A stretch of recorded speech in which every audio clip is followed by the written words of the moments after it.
আজকের পিকনিকটার নাম হচ্ছে হাঁস পিকনিক। পাহাড়ি একটা এলাকায় আসছি, পুরোপুরি বান্দরবানের মতো।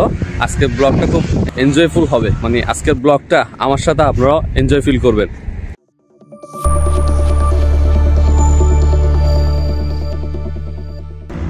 WhatsApp guys, welcome back to my channel. So guys, right now আজকে আমরা পিকনিক করার জন্য পাহাড়ি একটা এলাকায় আসছি। আপনার এই ফিল্ডটা হচ্ছে পুরোপুরি বান্দরবানের মতো। তো যেহেতু আজকে অনেকদিন পরে আমার চ্যানেলের জন্য ব্লগ করতেছি, তো আজকে ব্লগটা খুব এনজয়ফুল হবে। সো আশা করব যারা আমার ফলোয়ার আছেন তারা যেন সম্পূর্ণ ভিডিওটি দেখবেন এবং মানে আজকের ব্লগটা আমার সাথে আপনারা এনজয় ফিল করবেন। আমরা আজকে পিকনিকের জন্য যা যা করতেছি সবগুলো ভিডিওর মাধ্যমে আপনাদের সাথে তুলে ধরবো। আর আমার পিকনিকের আজকের নাম হচ্ছে হাঁস পিকনিক, যেহেতু আমরা এটা হাঁস জবাই করে এখানে পিকনিক করতেছি। সো আজকের পিকনিকটার নাম হচ্ছে হাঁস পিকনিক। আর এই ব্লগটা আমার চ্যানেলের এই বছরের ফার্স্ট ব্লগ। আজকের ভিডিওটা আপনারা মনোযোগ সহকারে দেখবেন, আগের মতো লাইক দিবেন, কমেন্ট করবেন, কেমন হচ্ছে আপনাদের অনুভূতি শেয়ার করবেন। আমার থেকে অবশ্য ভালো লাগতেছে, কারণ অনেক দিন পরে আমরা সবাই একটা হ্যাং আউটের মাধ্যমে এক জায়গায় এসছি, একটা পিকনিকের মাধ্যমে আমরা আমাদের আজকের দিনটা উদযাপন করতেছি।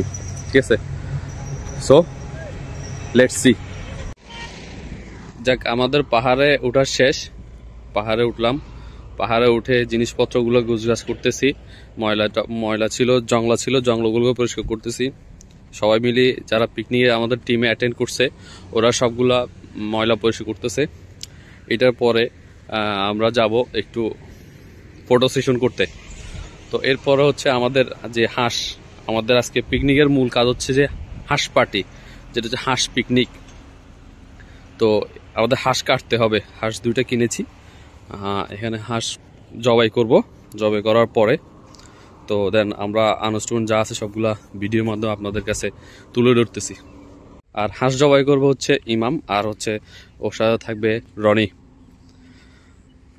ওরা দুজন হাঁস জবাই করতেছে। সো গাইস, দেখতে দেখতে প্রায় হাঁস পিকনিক শেষ পর্যায়ে চলে আসছে। শেষ পর্যায়ে বলতে রান্নাবান্না শেষ। রান্না করেছে মূলত দেলোয়ার, সে অনেক ভালো রান্না করতে পারে। আমাদের মাঝে ডিস্ট্রিবিউট করবে দেলোয়ার, সুন্দরভাবে ডিস্ট্রিবিউট করতে পারে। আমরা এখন পাটি সাটি বিছিয়ে, চাদর বিছিয়ে বসলাম, বসে সবাই খেতে বসলাম। রান্না আসলে টেস্ট হয়েছে, মজাদার হয়েছে। যাক, দেলোয়ারকে একটা ক্রেডিট দিতেই হয়। এত সুন্দর করে রান্না করার জন্য দেলোয়ারকে অশেষ ধন্যবাদ। যারা ছিল আজকের পিকনিকে তাদেরকে অনেক ধন্যবাদ, সুন্দর করে এত সুন্দর একটা আয়োজন করার জন্য। ওভারঅল অনেক এনজয় ফিল করেছি আজকের পিকনিকটাতে। নতুন হয়ে থাকলে আমার চ্যানেলটি সাবস্ক্রাইব করবেন, লাইক দিবেন, কমেন্ট করবেন। ধন্যবাদ, ভালো থাকবেন, আল্লাহ হাফেজ।